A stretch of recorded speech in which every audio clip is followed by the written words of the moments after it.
everybody, welcome back to the channel. My name's Kevin, I am a geek. You're watching Kevin the Geek. Merry Christmas to each and every single one of you. Today I am continuing with my month of December where I react to all things that are Christmassy.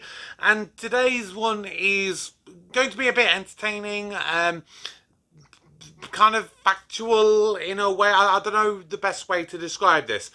So there was apparently a TV show called Very British Problems, where it's basically where a bunch of celebrities talk about problems that British people face in day-to-day life, about various different topics, and this was a Christmas edition of that one, and talking about British problems that people experience at Christmas time. I've never seen any of these, but just the kind of concept seemed quite interesting to me. So, if you are new to the channel, please subscribe, turn on notifications, all the usual bits and bobs. But do also stick around for the end of the episode where I will reveal what tomorrow's Christmas-related video is going to be. But for right here, right now, enough talking, let's get reacting. Hello there, it's Christmas time, that magical holiday when us Brits pull on our festive jumpers and deck the halls with boughs of holly. Now that is a beautiful fucking bowl. Look at that. So we've got What a Catherine Tate, that is. Danny That's Dyer. the fucking ball of all balls. Oh, James Corden. But it's not all turkey and tinsel. We're also beset by those little anxieties we like to call very British problems. British are very suspicious of Christmas. They have to be slightly cheerier than normal. We have a unique set of complicated social codes and unwritten rules. Compliment apology. Hey, That's David the Tennant! That the rest of the world will never understand. We would all have Okay. to watch the Queen's speech, and my father would make a stand. All 60 million of us crammed onto this little island are united at Christmas time by endless opportunities for embarrassment. You all get drunk, that all happens, and the British way is you act like it never happened. Relentless social awkwardness. People tell you to put on Christmas jumpers. Bob Mortimer! Which we never really I mean, it's big enjoy reason, doing. Bob Mortimer, but So if still, you Bob ever turn down Mortimer! help in the kitchen, It is a bit of turkey and some spuds. Well, two of those things are on fire. try to leave the party by using a secret code, It's the babysitter, isn't it? It's... oh no. or said sorry as you've handed over a gift, You can apologise and apologise and apologise all day long with no interruptions. What's not to like? then you are suffering from very British problems at Christmas. But don't panic, you are not alone. Okay. Why is there a problem? Oh, welcome to Britain. We'll make it a problem. like? I'm in doubt for this already. So tonight we'll be taking a look at the very British problems that we all face at this time of year. Our festive anxieties start well before Christmas Day, when we begin to think about what gifts to buy. It's God. not in our nature to give presents as Brits. You know, Americans, they'll give presents for you waking up that morning. Do you know what I mean? Well done, you're still alive. Here's a little gift just to say well done for that. You know, whereas Brits are not like that. So it's more, the whole thing of gift giving is quite unnatural for Brits, I think. We find it difficult. We Brits have no confidence in our own choices, even when buying for our nearest and dearest. She would like those, yes. I've got blue water to do all my Christmas shopping, and I got the perfume area. Do you do much of that perfume? Do you look a bit shopping? blank when you're there? Well, I do, but that's what I'm thinking. I said I'd like to get something for the wife, and they say, well, what's she interested What in? does she smell like? what are you trying to disguise? Let's take it from that point first. And they say, well, does she like oils or creams? Oh, I don't know. It's a complete mystery to me, that area. Well, look, she works in an oil rig. Oh, she works in a dairy. That's what we're trying to get at. What do you want for Christmas? That's what I want to know. That white negligee, I've just seen that shop up there. What size chest is it? Whoa! 38. The way we deal with our poor gift-giving skills is to lower people's expectations from the very start. Yeah?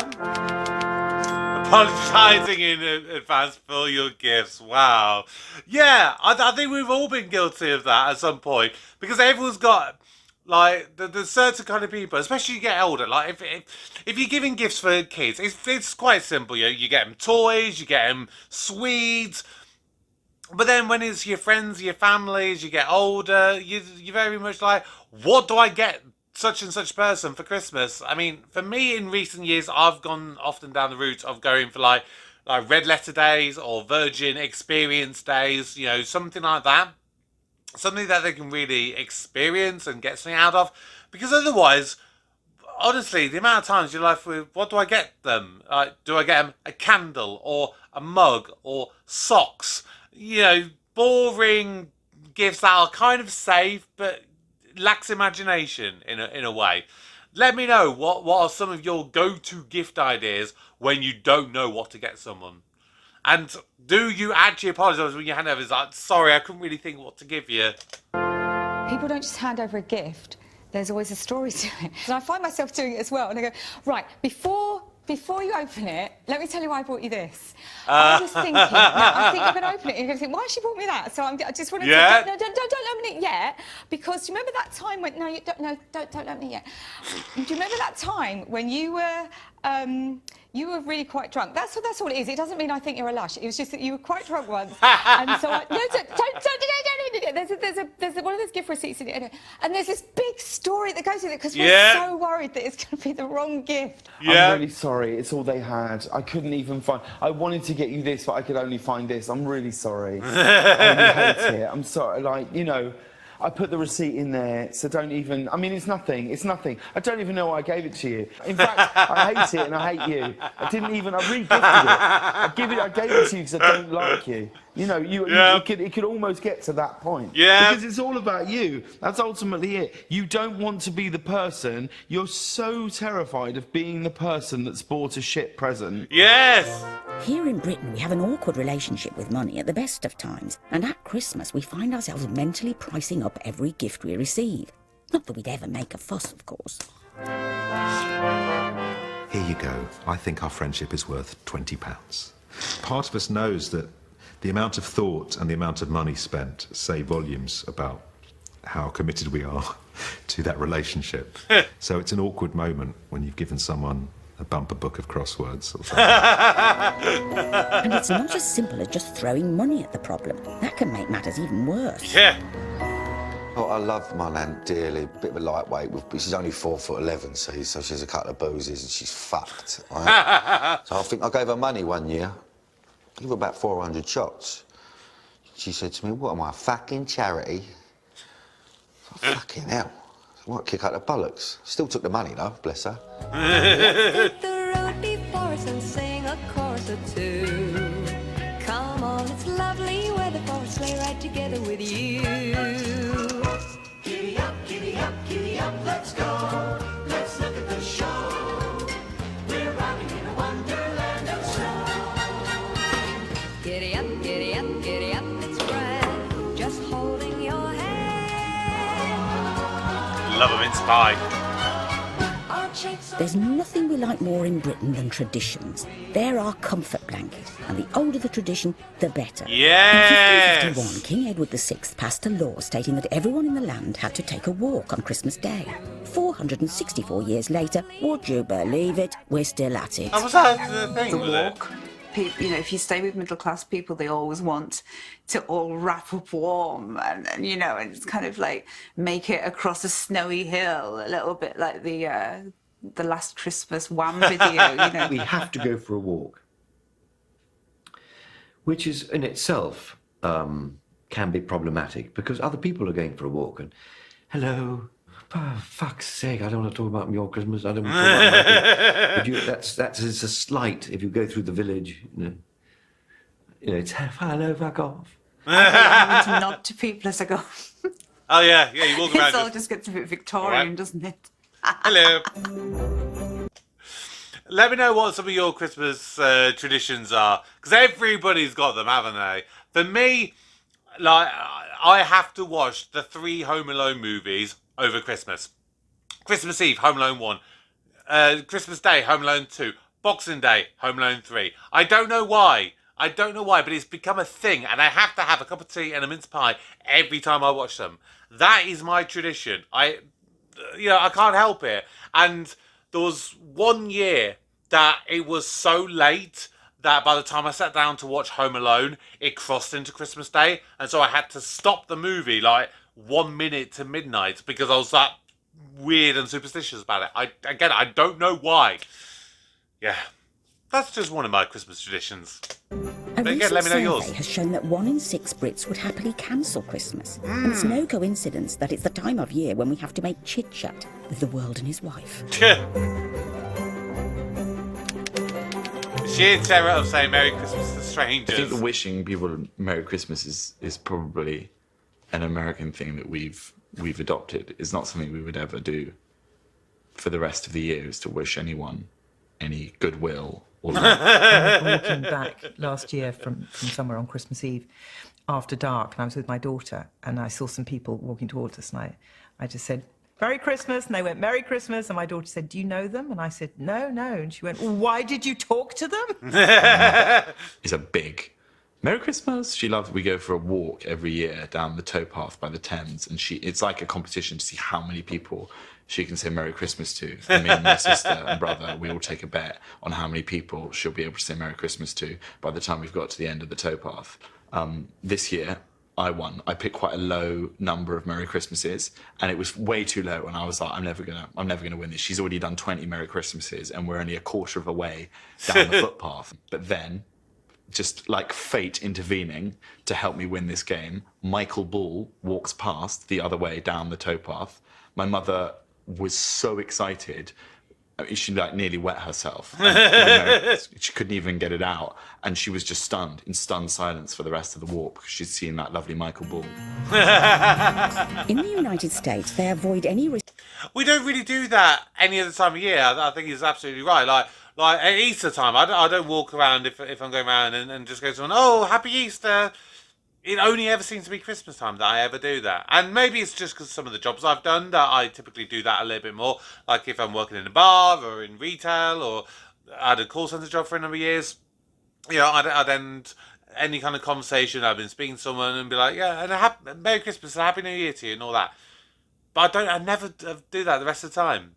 I'm loving this show already. Risk of cultural insensitivity by saying Happy Holidays instead of Merry Christmas. Yeah. Over here, we just turn the awkwardness up to 10 and muddle through. Yeah, I'll just say I don't get Merry regardless. Christmas, I get Merry Christmas. Oh, do you?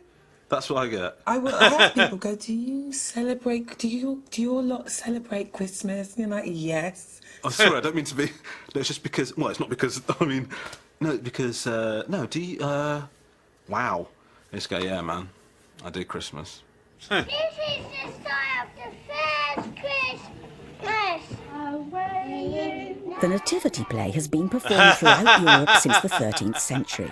But whilst the French and Germans have long since given it up, it's still very much a fixture in the British primary school calendar. And as a result, we all get to experience our first Christmas anxieties as soon as we can walk.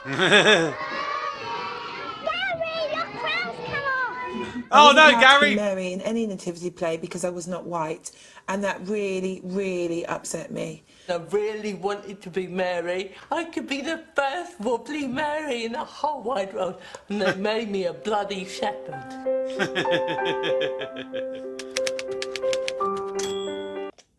Oh, but I always remember my first Christmas production at school.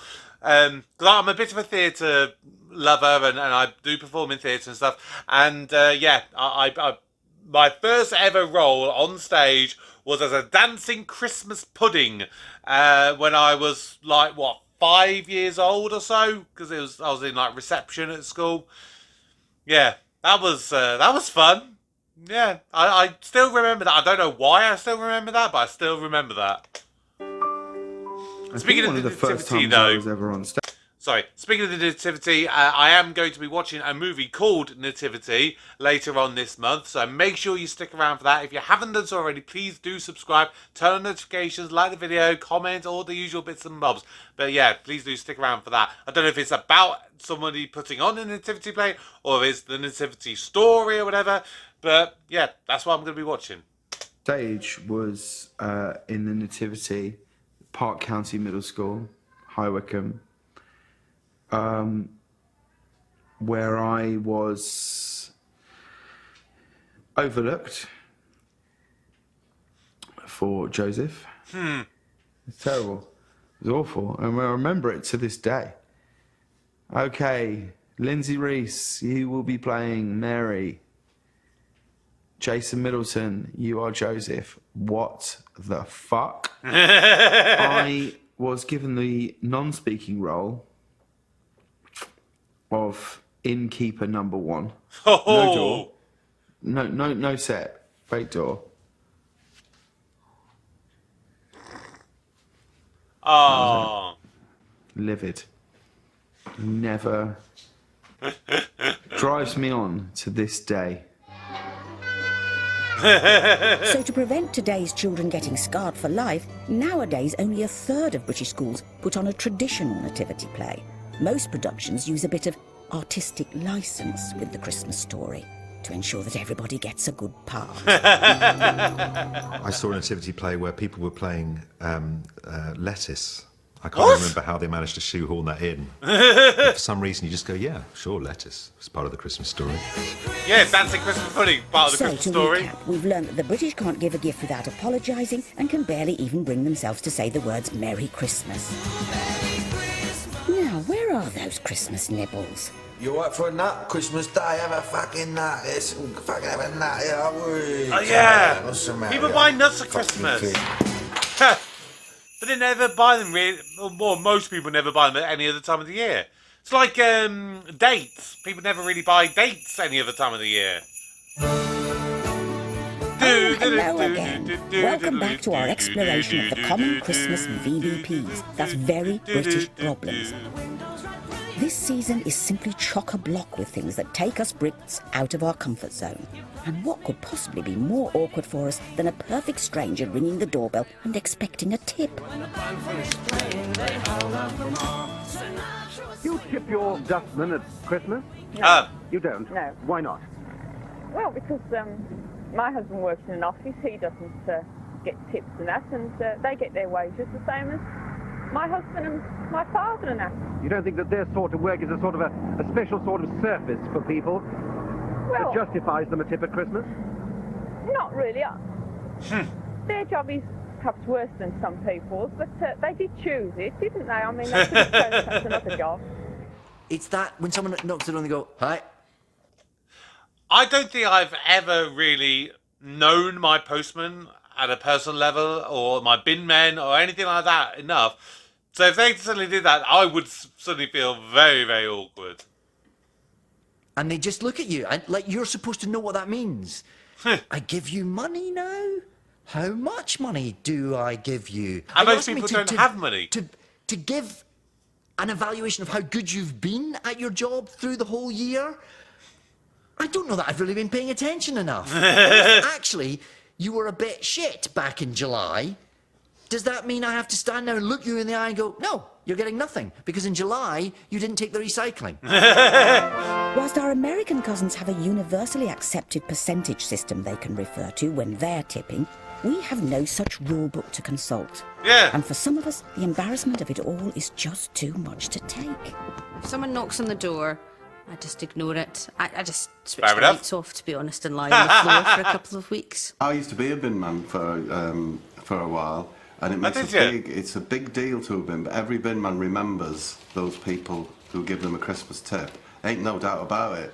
I leave them money in a Christmas card. No, you don't. You leave them pork chops. What? Top of the bin. But embarrassing as it is when the bin men come to call, there is at least the very small mercy that they don't sing at you. So I've never really had a carol singer ever. I just bought a lovely house. I'm going to get carol singers. It's a little village. It's got carol singer written all over it, this fucking village. You know, when people sing in public, it's like, I don't know where to look. Especially when it's a small group. I just would rather disappear or combust. I just don't know where to look, you know, what to do with my hands. It's like, don't sing, I'll just give you the money. Just go. Back in medieval times, carol singers were gangs of rowdy peasants who went from door to door demanding food and alcohol. Times have obviously changed now. Yeah. These days it's hard cash they're after. There's very much two types of carol singing I've I've noticed there's your real carol singers, your professional carol singers, and they're from a choir, and they've got a bucket with a legitimate charity written on it. And every now and again, every fifth ring of the doorbell, you open the door, and there's just some chancer on your doorstep in a tracksuit and a beanie hat with a bit of tinsel that he's found in a bin wrapped round his neck. He's got a bucket with a charity on it. He's got a used Starbucks cup, which he thrusts in front of you, and then kind of half mumbles a chorus of Jingle Bells and expects you to give him a quid. If I'm stood in my doorway and they're looking at me, it gets embarrassing, so I get really close up to them and stare the lead singer right in the front, right in the face like that. So go on then. All right. Oh, come on. Yeah. No, it's all right, sir. I don't need your money. Well, I don't enter into carol singing. The doorbell will go. I'll open the door. There they are. I close the door. Fair enough. Most carol singers I see these days are usually in supermarkets, like at the end of the tills after you finish your shopping and packing up your bags and everything. So as you walk past them, you give them a couple of quid for whatever charity it is, typically that they're raising the money for. But no, door to door in my town, never really experienced it. Well, it's safe to say that Romesh has smashed the parsnips.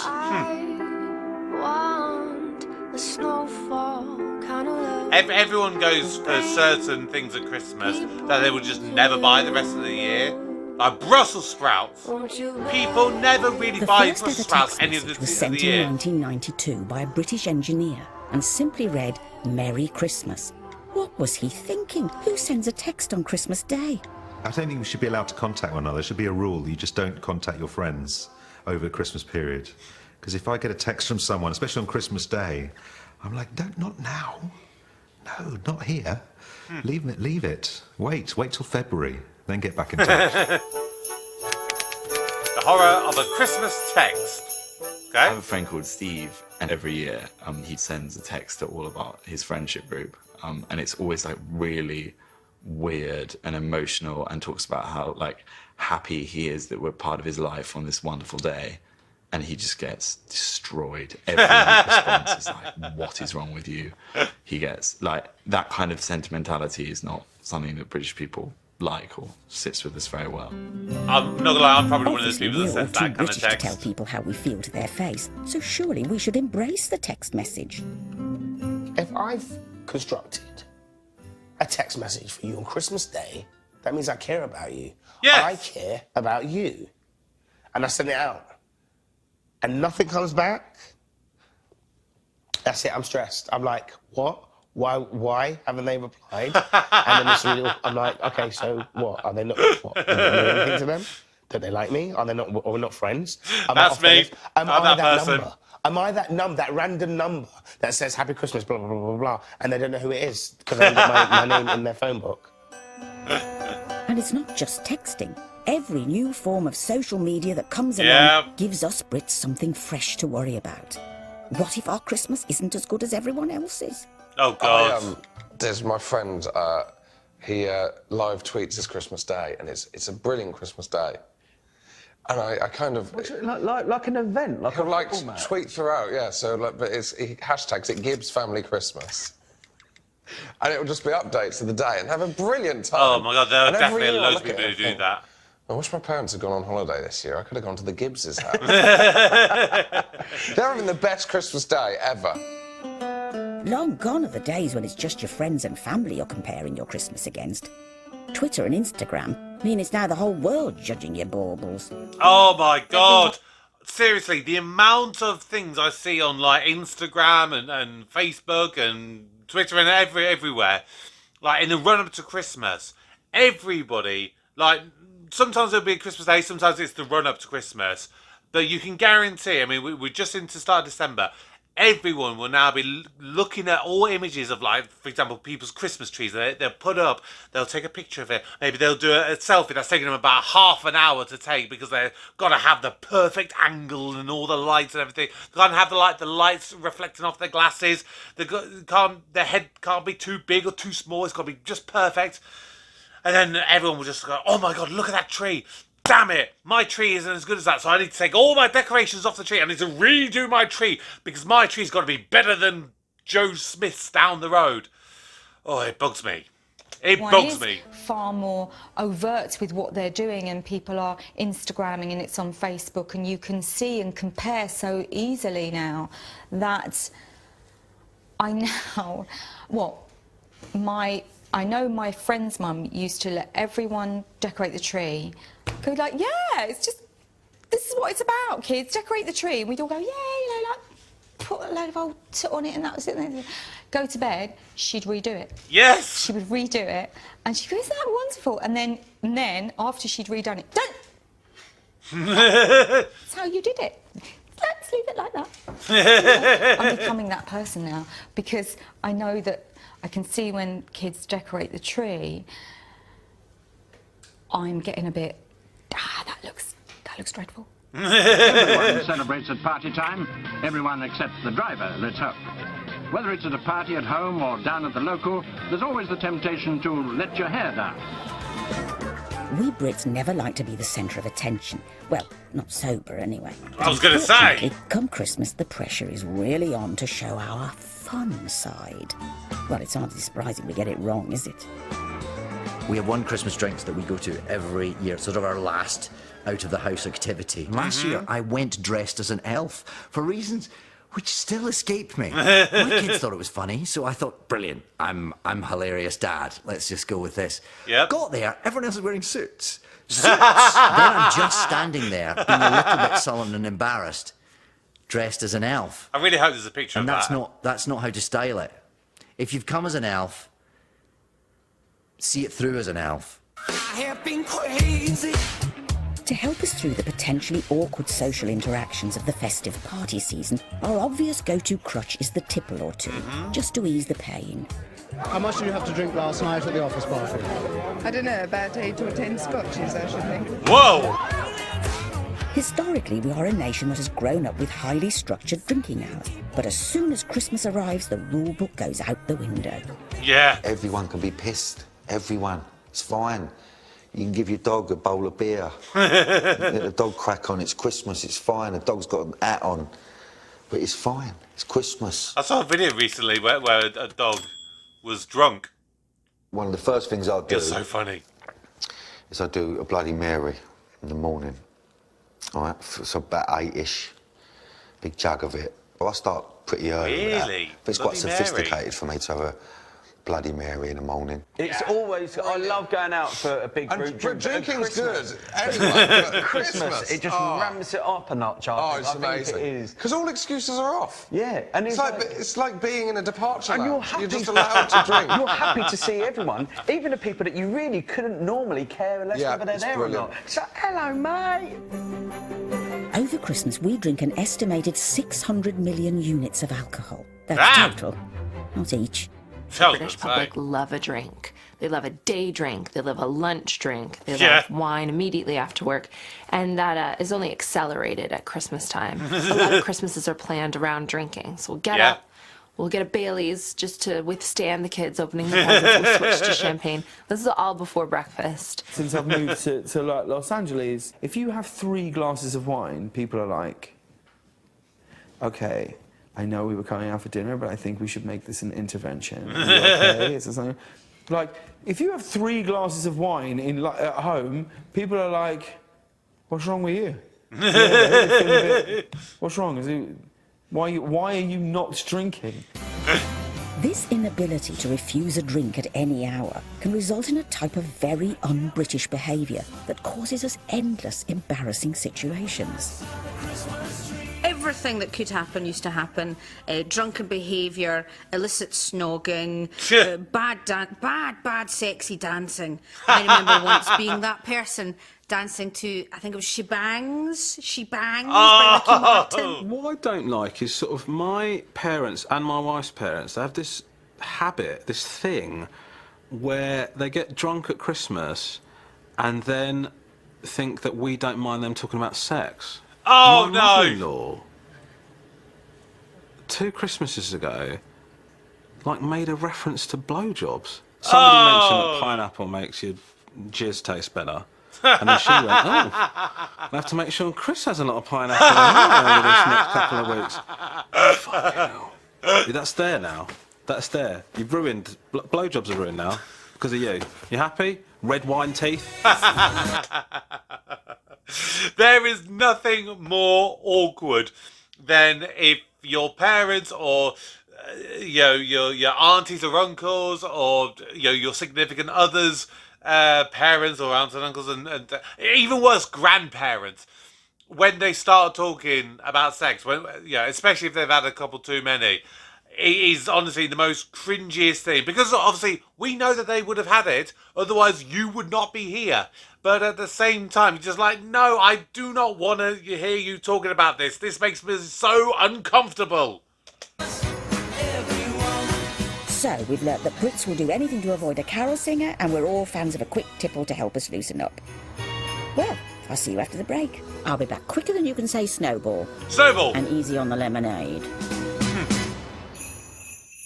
I'm really enjoying this show. I can't help it. This is just so good. I really think I might have to check out some of the other episodes of this. We're looking at some very British problems that beset us at this special time of year. The thought of spending Christmas in Britain is rather too much for some people, so over the festive period, 4 million of us head off to foreign shores. Mm-hmm. My wife is British and I'm American, so our first argument begins around, I'd say October, about where we're going to spend Christmas. At which point I'm adamant that we go to Montana, where you can trudge through the snow and cut down your own tree, and where my in-laws won't be. 45 million of us will travel by road or rail to visit friends or family all over the UK. We have incredibly detailed discussions about how I'm going to get there. Will I get there? Will it be icy? What do we do if it's icy? Is it possible to walk there? How will everyone get home? Every year. Every year. Yep. In most European countries, a family reunion will involve a huge outpouring of affection. Not We here. Brits are far too embarrassed for this, so we prefer our greetings a bit less touchy-feely.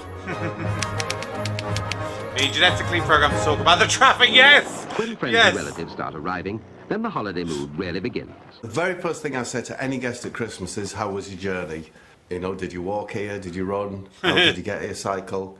And it breaks the ice, doesn't it? Everybody will arrive at wherever they're having Christmas and talk about how they got there, what the traffic was like. Well, unsurprisingly quiet, given that it's Christmas Day. Most people are at home. Yes. But there's always an element of surprise, isn't there? Oh, the roads were really quiet for once, like they weren't last Christmas. You know? What do they do in other countries? Well, they probably say, you know, like... How would you like your falafel cooked? You can't turn up and say, hi, I'm really anxious about spending the next 3 days with you. Then you turn up and say, it's very quiet out there on the streets. It's an accepted code. It's like a bit chilly today, isn't it? It doesn't mean it's a bit chilly. It means we've never got on, have we? How's the journey been so far today? Well, it's been quite nice, really. To be honest and frank, I expected it to be more difficult than it was. The traffic also allows us to get into an argument before we've even taken our coats off. My in-laws, and in fact my wife is guilty of this, they have always got a better route. They've always got a better route. So, how was it? Well, it was a bit of a nightmare, because it's sort of coming up the 1817 there. It's a bit... Oh, took the 1817, that's unusual. Oh, rubbish, that's a weird one. That probably added about 15-20 minutes to your journey, actually. What I like to do is cross the field. Honestly, mate, like, do you know what? I will continue taking that route if it means 20 minutes less of listening to your shit. And what do we talk about when we've exhausted our conversation about the journey there? Well, naturally we talk about how we're going to get back home. Oh. Now, where did I put that train timetable? My family at Christmas specifically want to talk about exactly what time I am leaving and on what train. And will it be direct? I mean, will it be direct? I mean, do you think you'll have to get off at Preston? Do you think you'll get a replacement bus? What time will you get into Euston? Do you think Euston will be busy? Will you get a taxi? Will you get a taxi across into... I've only got here.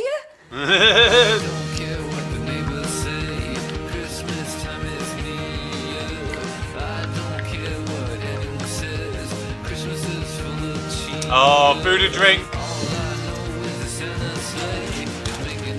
Oh, I hate the rapping. That's the thing I hate the most at Christmas is the wrapping of the presents. I'd rather just like have it in my hand and just go, here you go, here's your present. You can see what it is.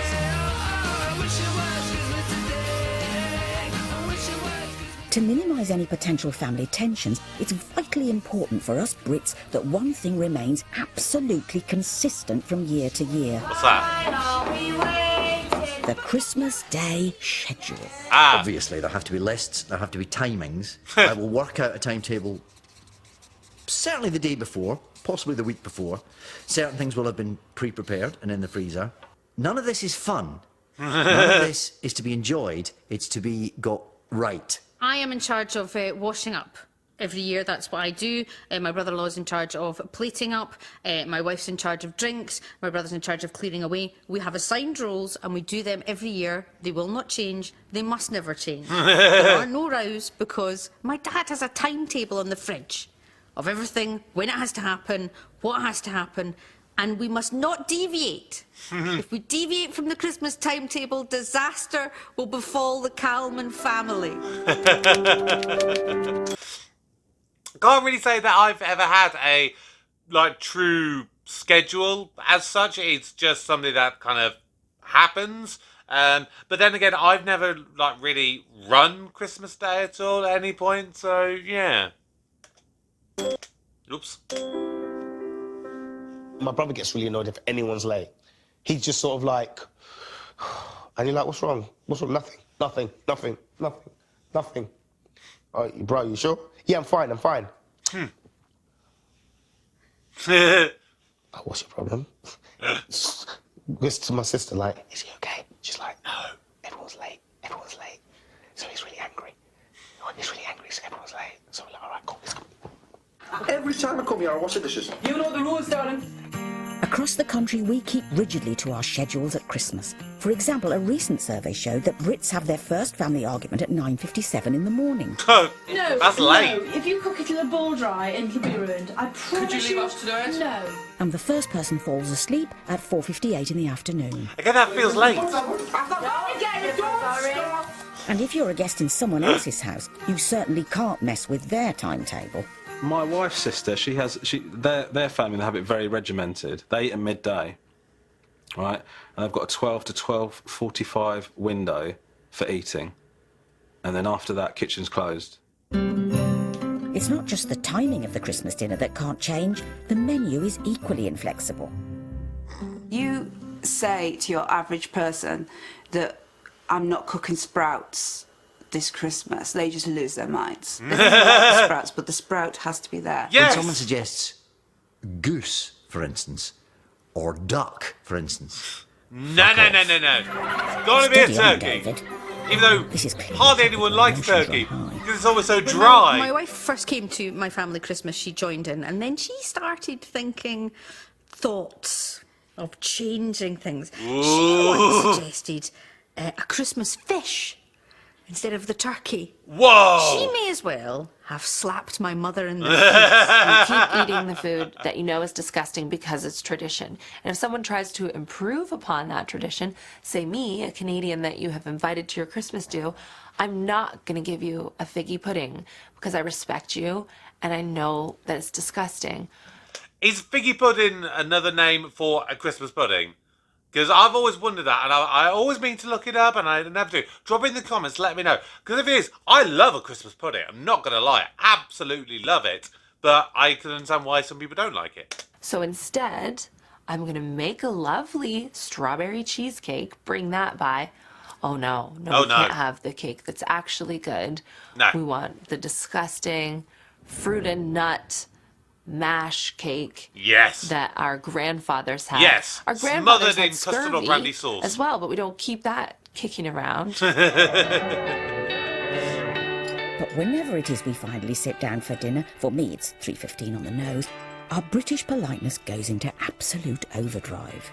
I'll eat a bit of the main thing and just go, that's delicious. And then some of the gravy, oh, now that is delicious. And, oh, these sprouts are amazing. This is so delicious. Oh, the stuffing's delicious. Too much. I can hear myself doing it. And I start to bore myself, but I can't actually stop myself doing it. Because then I feel like if I stop, then they'll be thinking, oh, she didn't like the carrots then.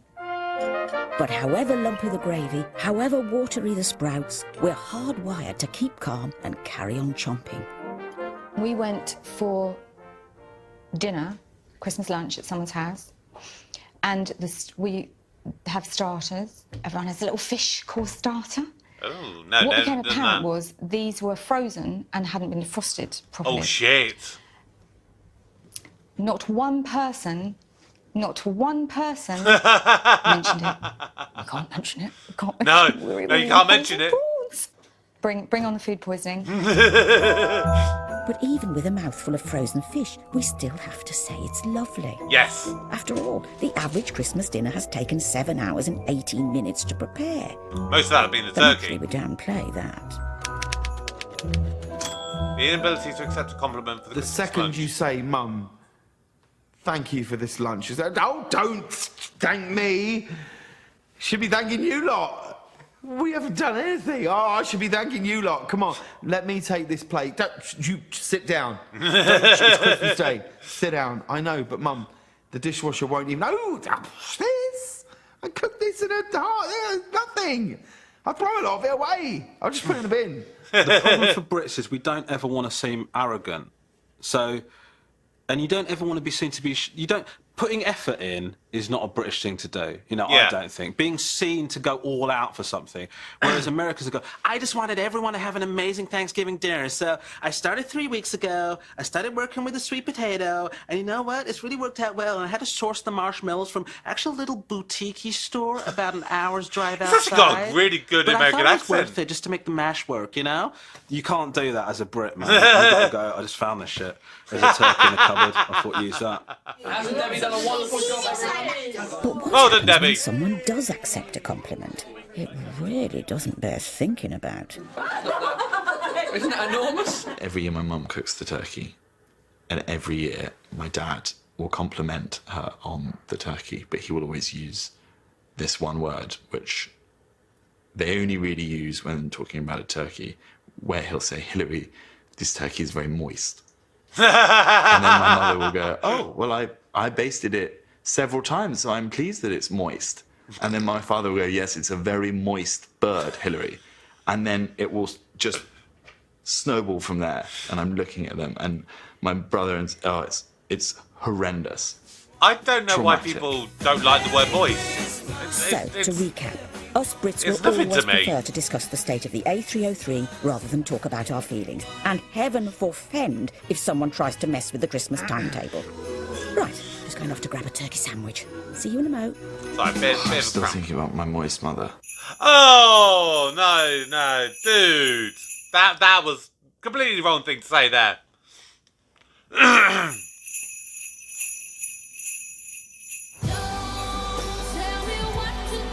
Welcome back to Very British Problems at Christmas, where we're discussing the little quirks and irks that trouble us all at this time of year.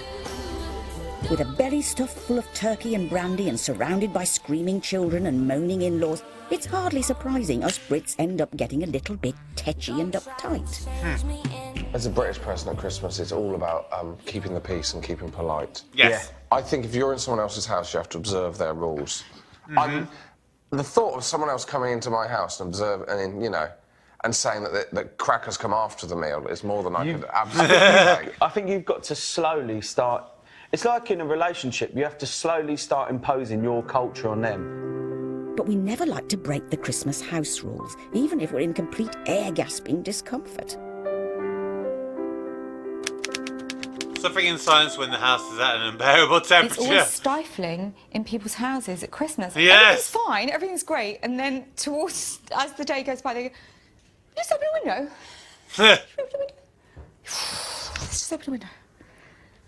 All right, and of course the steam's coming out of the kitchen. Brussels, and the air of Brussels sprouts meets opium. Have you opened that window? Have you opened that window? Should we open a window? Oh, and then you've got like more older people going, well, let's not open a window, it gets a bit drafty, doesn't it? It gets a bit drafty. I want to sit by the draft. Should we open a window? That's all I hear. That's the soundtrack to my Christmas. Should we open a window? Whoa, won't be long, won't be long. You can't just That's why suddenly they go for a say, walk. Right, I'm too hot, turn this down. You have to, again, it's a case of, easing it in, like broaching the subject gradually. Just go, oh, is anybody else hot?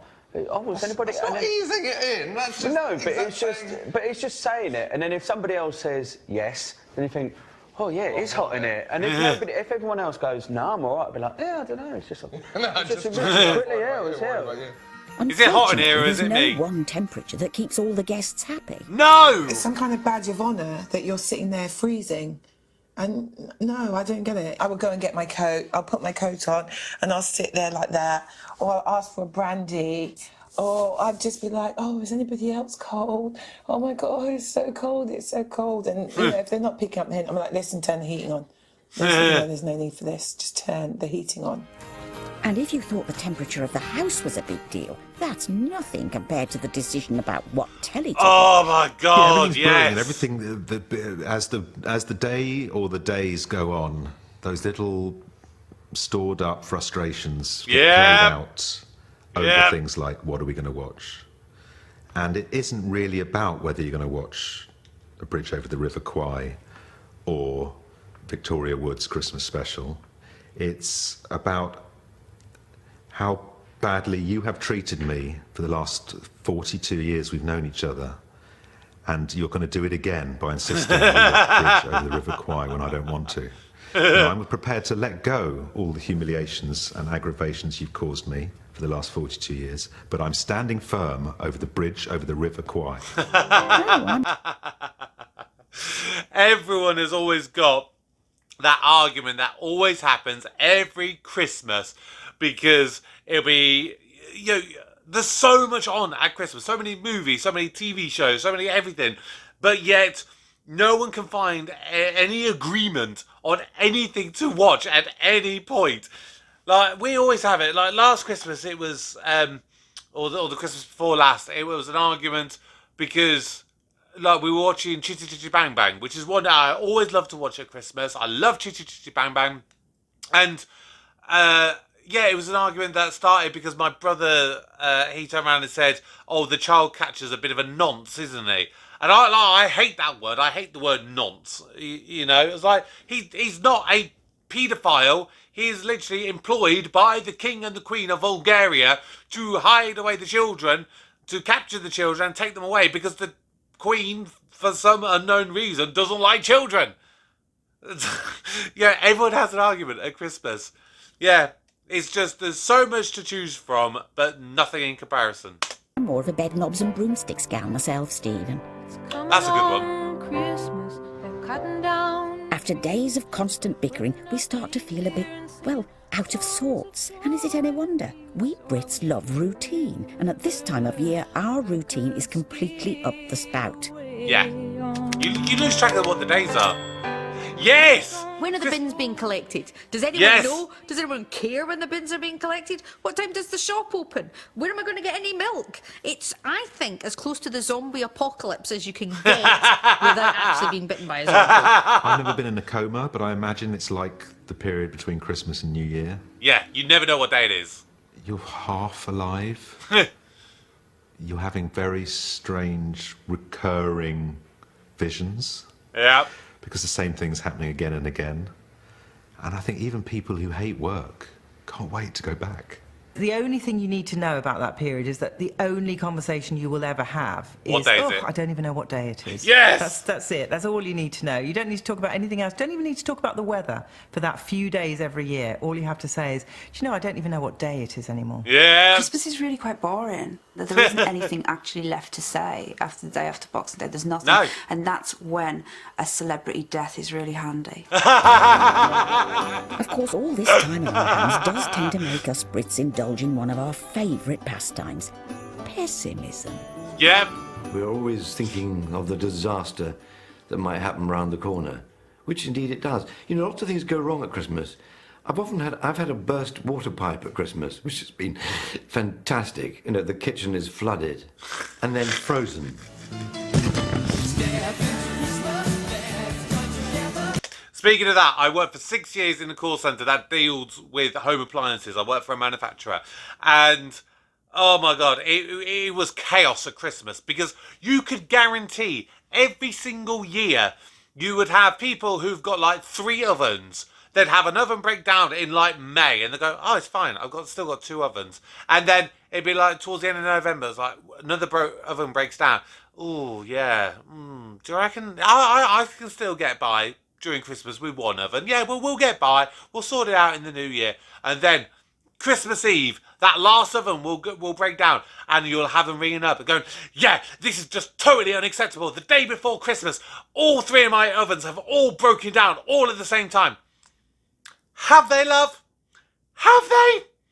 Or has it just not happened that you just not bothered to get them fixed in whatever way it is? Or most of the time, there is something that they can do to fix it themselves, and they just go ballistic when you try and suggest that to them, because you're not going to be able to get an engineer out on Christmas Day. Oh, no. Oh, God. And the worst thing, my dishwasher's broken. What am I going to do on Christmas Day without a dishwasher? How about maybe, just maybe, put your rubber gloves on, fill up your washing up bowl, and get your hands a bit wet and wash up by hand. I've never owned a dishwasher. I always have to do that at Christmas. Maybe you're going to have to do the same.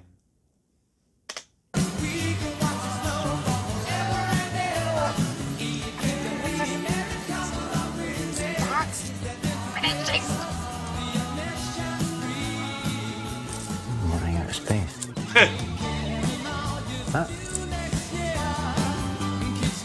So you've survived thus far. You've put on the best part of a stone in weight, you're barely on speaking terms with your family, and you're beginning to feel trapped. The problem with being at someone else's house is Christmas should be about relaxing, but there's nothing kind of less relaxing than being a guest. You feel like you have to be on your best behaviour, you feel like you have to be constantly complimenting or apologising or thanking. I mean, it's just thank yous all day if you're a guest. Yeah. Get up. Have you got a towel for the shower? Thank you for the towel. Thank you for the chocolate money that I didn't want to eat, but you've given me as a kind of nod to the fact everyone else has got a stocking. Thank you for letting me, you know, choose what to watch Wallace and Gromit, even though that was, at best, a compromised choice. I've stayed at my in-laws on Christmas Eve once. I think me and Kevin were the first couple allowed to share a bedroom before marriage.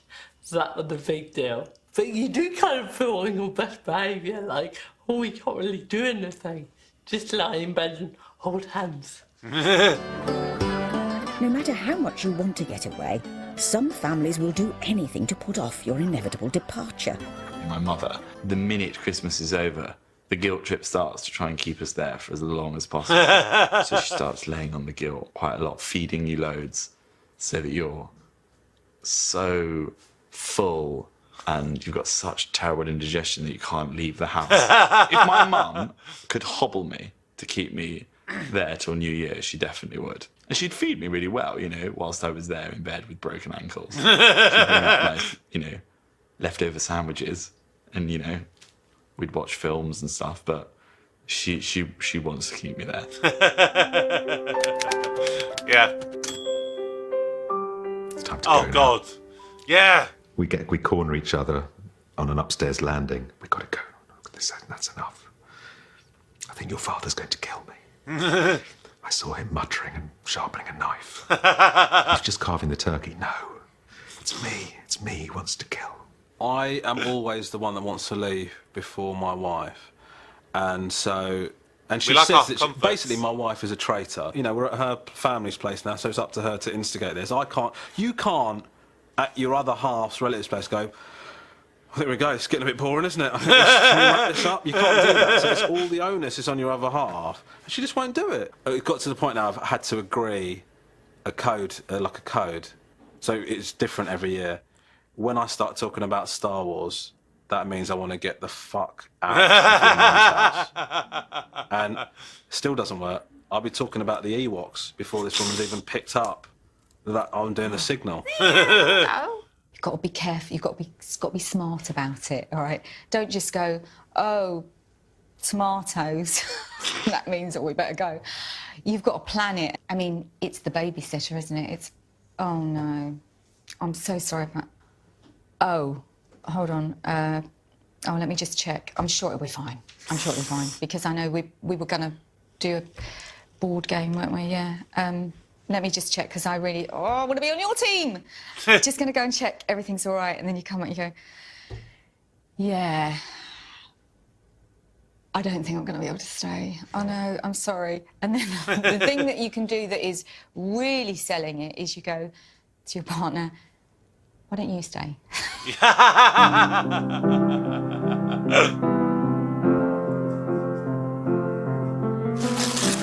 For me to get out, I always have to go like... I really regret what Right! to kind of initiate it. But with this unremitting plethora of problems, is it ever possible for us Brits to have a fun time at Christmas? Yeah, of course it is. We have a fun time at Christmas because of these very British problems. They're the little eccentricities and peculiarities that no one understands outside of our little island, and which add up to our unique, special, magical Christmases.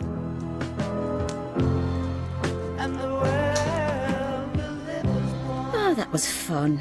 And to think they wouldn't let me play Mary in the Nativity. Who was...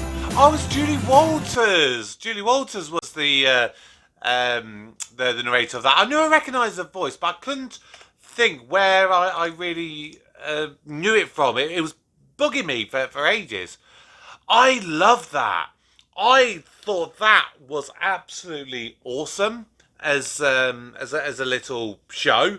I kind of like those ones where they're just talking about things. But that, for me, is because I can relate to it so much. It's like why I really like Peter Kay as a comedian. Unfortunately, I've never been able to do any kind of reaction to him on the show. I've pretty much seen everything that he's ever done. If I can find anything that Peter Kay's done that I've not seen, maybe I'll react to it on the channel. Yeah, his style of comedy, like he did this bit, I remember it, where he was talking about like turning on the big light at home. And then he's like, oh yeah, big light, yeah, this massive 20,000 watt bulb, whatever. I just found that so hilarious. Well, other people may not have found hilarious because growing up, it was always my mum saying, oh, why don't you turn that big light off? Or, oh, go on, turn the big light on. And I can't see because I ain't got the big light on. The lamp ain't going to do it. I need to see. It's things like that. And so, yeah, that's why I find it so funny. And that's why I think I enjoyed that so much, is because I could relate to so much of it.